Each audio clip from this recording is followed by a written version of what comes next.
पिता परमात्मा सर्व सृष्टि रचनहार कुल मालिक कबीर देव कबीर परमेश्वर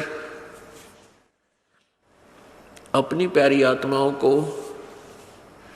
यथार्थ ज्ञान कराने के लिए स्वयं ही सतलोक से चल कर आते हैं। ये वही परमेश्वर हैं जो बनारस में, काशी में, हिंदुस्तान भारतवर्ष की पवित्र भूमि पर सन 1398 में अर्थात संवत 1455 को ज्येष्ठ सुदी पूर्णमासी के दिन एक लहर तारा तालाब में विकसित कमल के फूल पर शिशु रूप धारण करके विराजमान हुए थे।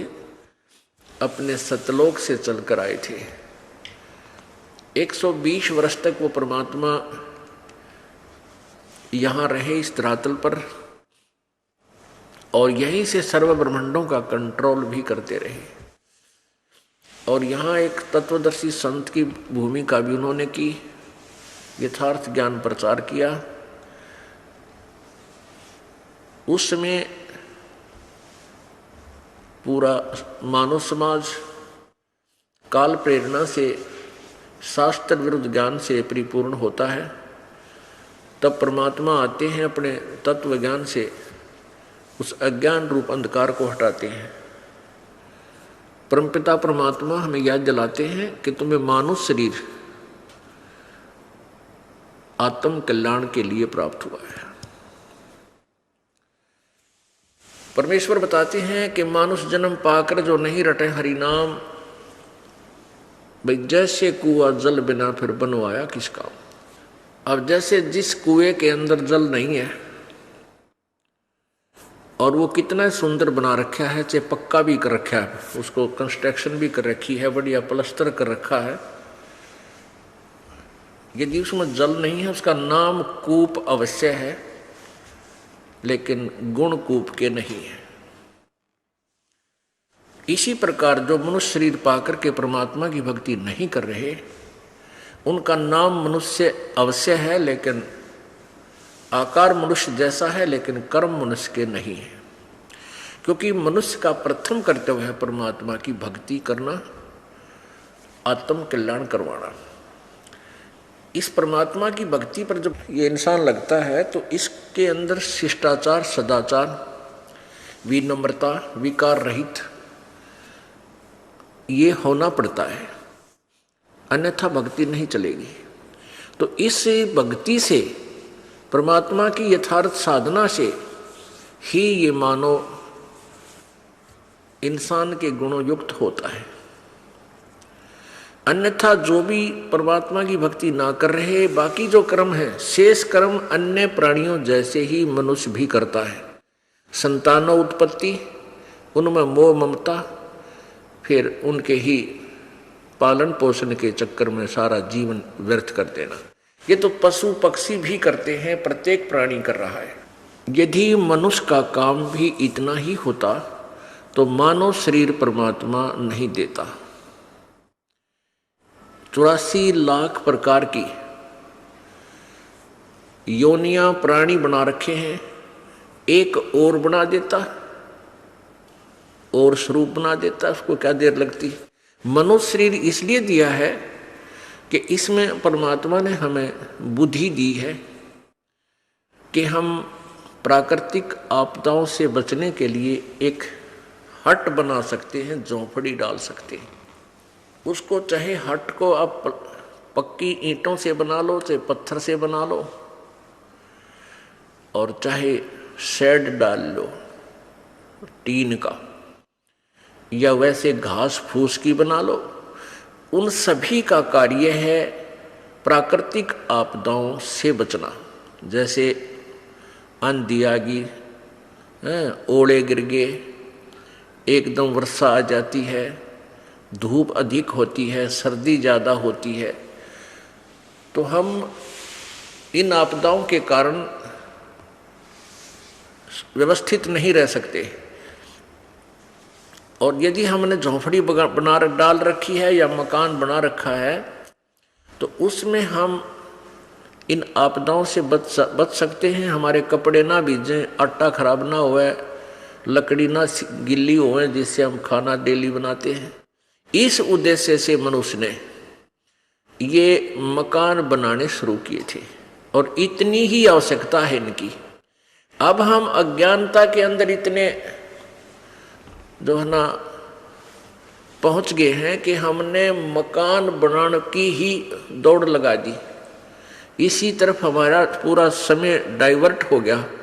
बढ़िया कोठी बनावे, 2-2, 3-3 मंजिल की बनावे, उसमें चिप्स लगावे हैं, उसी के अंदर पता नहीं के डेकोरेशन रख ले, और फिर इतनी अच्छी कोठी बनाएंगे 10-20 लाख रुपए की, तो वो 2 नंबर से धंधा करना पड़ेगा, पाप का भागी होगा, भगवान का दोषी, सरकार का दोषी, और भक्ति नहीं कर सकता वो प्राणी। ठीक है, परमात्मा ने आपके भाग्य में आपके पूर्व जन्म का किया हुआ पुण्य दिया हुआ है, उससे आपके पास पैसा भी है तो मकान बना लीजिए, जैसा भी आपका पॉकेट अलाउ करता है बना लीजिए। लेकिन फिर एक कोठी बन गई, फिर दूसरी बना ले, फिर तीसरी बना ले, हैं, कोई बात हो या? और फिर एकदम मृत्यु हो जा, फिर गधा बन के, कुत्ता बन के उन कोठियां के गली में भी नहीं बैठ सकता। अंदर तो बात दूर है, बाहर भी नहीं बैठ सकता, मारेंगे लठने का, दूर मारो इनके, कुत्ते से बीमारी ना लग जा। क्यों? खाज लगेगी, टांग टूटेगी, आंख फूटे। अगर इसे निकम्मे आदमी की जो भक्ति नहीं करता, सारा जीवन बर्बाद कर देता है अपने इस माया के जोड़ में। तो पुण्यात्माओं, ये बातें जो परमात्मा हमें याद दिलाते हैं अपनी पवित्र वाणी के माध्यम से, परमात्मा कहते हैं कि ये बातें कहन सुनने की नहीं है, ये कर पाड़ने की है। ये हमने सुना दिया, आपने अच्छी लगी तो आपने आगे सुनाने लगे। नहीं, आगे सुनाओ अवश्य, लेकिन स्वयं अमल करो पहले, उसके बाद दूसरे पे आपकी बात का असर होगा, नहीं तो कोई प्रभाव नहीं पड़ेगा, आप भी अपना जीवन व्यर्थ करोगे। तो क्या बताते हैं परमात्मा के मानुष जन्म पाके जो नहीं रटे हरि नाम, और जैसे कुआ जल बिना फिर बनवाया किस काम। मानुष जन्म दुर्लभ है, ये मिले न बारंबार, जैसे तरवर से पत्ता टूट जा वो बहुत न लगता डार। अब जैसे आज आप एक परिवार रूपी आपका एक पेड़ है, आप उसके पत्ते हैं, और एक पत्ता गिर गया टूट के, वो पुनः स्थापित नहीं हो सकता उसी डार पर। इसी प्रकार आपका ये मनुष्य शरीर एक बार हाथ से छूट गया, आपको फिर प्राप्त नहीं होगा इस परिवार में यही शरीर। अब कहने का भाव ये है कि हमारा यहाँ पर अस्थायी ठिकाना है, और इसका ये भी नहीं मालूम ये है कितने दिन का। ठीक है, हम अप्रोक्सीमेशन ला के, अंदाजा सा ला के जी रहे हैं कि 100 वर्ष तो आदमी जी ही जाता है। अब 70-80 साल के बाद तो ये शरीर जी आपकी जान का झाड़ हो जाएगा, यो जियो चाहे मरो एक जैसा स्थिति में आ जाता है। तो 50-60-70 साल तक इसका जीवन है, और उसका न्यू भी ना पता पहले कब टिकट कट जा, ना जाने कब और किस कारण से ये मृत्यु शरीर संसार त्याग कर चला जाए। तो उसके लिए परमात्मा कहते नहीं भरोसा देह का, ये विनस जावे छन माही। और कहते हैं भाई श्वास उश्वास से, जो आपको मंत्र मिला है प्रभु का सतनाम, जो श्वास उश्वास से सिमरण होता है, कहते श्वास उश्वास से नाम जपो भाई और यतन कछुनाई। यह शरीर तो जाएगा, आज नहीं तो 10 वर्ष में, 10 ना 20 में, ना 30 में, ना 40 में, इसको तो जाना है। ये ना किसी का रहा ना रहेगा, लेकिन इसके जाने की तिथि भी निर्धारित नहीं है, अंदाजा है। तो फिर भी हम गफलत कर रहे हैं यही सोचकर हम अभी नहीं मरेंगे, हमारी तो आयु अभी 40 वर्ष हुई है, हमारी तो 50 वर्ष हुई है, अभी तो बहुत समय है। यह सबसे बड़ी भूल इस प्राणी का काल ने ला रखी है। परमेश्वर कहते हैं कि मौत भूल गया बावड़े, तने चाला कर दिया कौन, और तन माटी में मिल जाएगा भाई जो आटे में नोन। कहते हैं या दुनिया दा जीवन झूठा भूल रहे मर जाने नू, इस दुनिया का ये जीवन झूठा है, व्यर्थ है, इसका नहीं पता कब समाप्त हो जाए। और भूल गए मर जाने नू यानी मौत भूल गए। पुण्यात्माओं, काल का इतना जबरदस्त प्रभाव आपके ऊपर, आप बालक हो, आपको नहीं पता, क्योंकि संत डॉक्टर होते हैं और श्रोता एक मरीज होते हैं। अब डॉक्टर को पता है कि यदि ये ट्रीटमेंट नहीं करेंगे तो इनके ऊपर कितना भयंकर रोग है, इनकी क्या दुर्दशा होगी। इसलिए वो बार बार कहता है भी इलाज करवा, गफलत मत कर और परहेज रख। तो परमात्मा भी कहते हैं औखत खावे पत्थर है तब होवे कल्याण।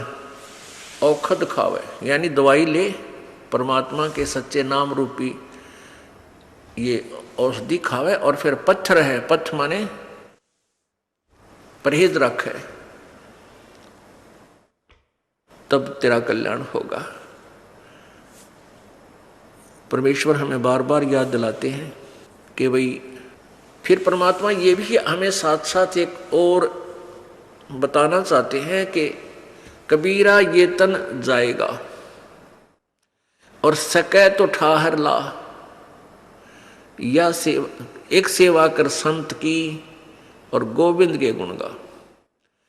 अब ये शरीर तो आपका जाएगा, मृत्यु होगी ही होगी। फिर इसके लिए बताते हैं कि इसमें एक ठाहर लग सकती है। ठाहर माने सपोर्ट। जैसे पहले पुराने समय में सतीर और कड़ियों की छत देते थे मकान पर। अभी बहुत से गांव में एक सतीर होता था, लंबा सा वुडन बीम जिसको कहते हैं। आजकल तो जिसके आरसीसी के बीम हो गए, वो लकड़ी का बीम होता था, उसको सैतीर बोलते हैं। तो वो सैतीर कई बार बीच से क्रैक हो जाता था और टूटने को, गिरने को हो जाता था। अब जैसे वो वुडन बीम होता है सैतीर, वो टूटने को हो जाता, उसमें क्रैक आ जाता बीच में, सेंटर में, और गरीब व्यक्ति रिप्लेसमेंट नहीं कर सकता अपने मकान की छत की। तो क्या करते थे, उसके नीचे एक और सपोर्ट दे देते थे, उसी जहां क्रैक हो रहा था उसके नीचे। उसको थूणी भी बोल देते हैं और उसको बड़ी भी बोल देते हैं। बड़ी लगा दी नीचे, यानी और एक पिलर सा लकड़ का एक डंडा, अच्छा मोटा, कड़ी से भी मोटा, वो उसका लगा दिया करते नीचे, उसको सपोर्ट दे करके। तो उसको ठाहर बोलते हैं, ठाहर। वो ठाहर लाने के बाद वही सैतीर मनवाना 20-30 वर्ष और निकाल देता था, वह छत नहीं गिरती थी, डिस्टर्ब नहीं होता था। ऐसे परमात्मा हमें याद दिलाते हैं कि यदि तू इस जीवन को एक्सटेंड भी करवाना चाहता है, वैसे तो तेरा कोई भरोसा नहीं है, ये तो उस वुडन बीम से भी कमजोर शरीर है आपका, और कभी भी किन्हीं कारणों से ये विनाश हो सकता है। और इसमें आप कुछ ठाहर लाना चाहते हो, इसको एक्सटेंशन करवाना चाहते हो, तो क्या बताया है, कबीर ये तन जावेगा सके तो ठाहर लाए, एक सेवा कर संत की और गोविंद के गुण गाए। संत की सेवा करने का तात्पर्य है कि पूरे संत, पूर्ण संत को ढूंढ कर, खोज कर, उनके द्वारा बताए गए भक्ति मार्ग पर आप लग जाइए, और जो वो मंत्र जाप आपको दें उस नाम का जाप कीजिए। अब परमात्मा आपको बताते हैं कि राम नाम रटते रहो जब तक घट में प्राण,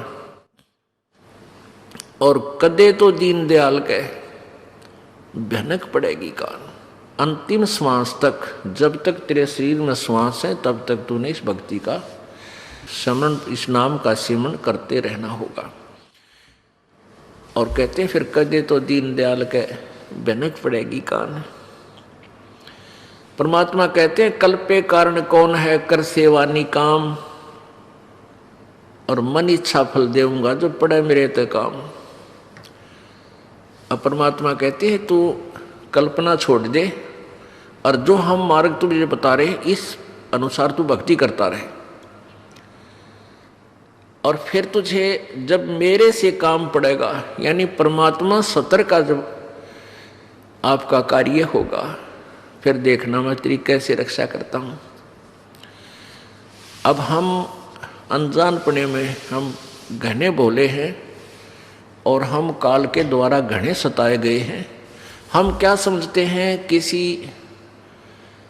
किसी का बेटा अच्छा पहलवान सा हो गया, तेने सोच लिया बस तेरा बेटा कैसा कोई नहीं, यूँ इतना सुरक्षक हो गया, और बेटा एक्सीडेंट में मर गया, फिर कौन।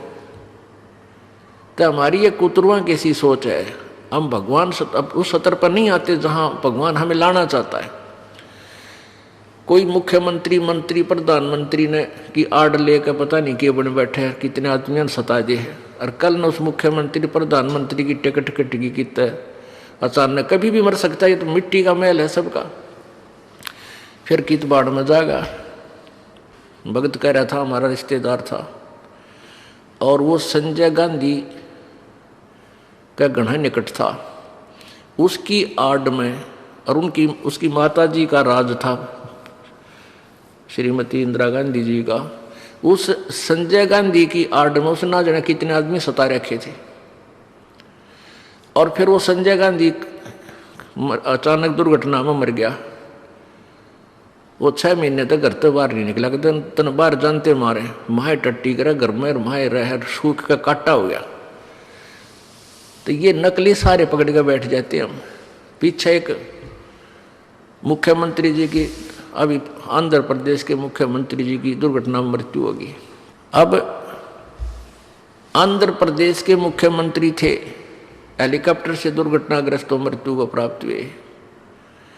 उसके साथ लगभग 125 आदमी और आत्महत्या कर गए। वो क्यों कर गए? क्या उस तो प्रेम था, घर के ना मरे उसके प्रेम में। वो कोई और न सता रहे थे या उसकी आड़ में घना बिजनेस ठा रहे थे दुनिया ने लूटने के लिए। वो बिजनेस खत्म हो गया, क्यों? उनकी वह आड़ खत्म होगी, आप भी गए। तो उस माया ने के सिर पर धर ले गए, जिसकी खारत के लिए जीवन बर्बाद कर दिया। तो परमात्मा हमें ये याद दिलाना चाहते हैं कि तुम इन नकली सहारों की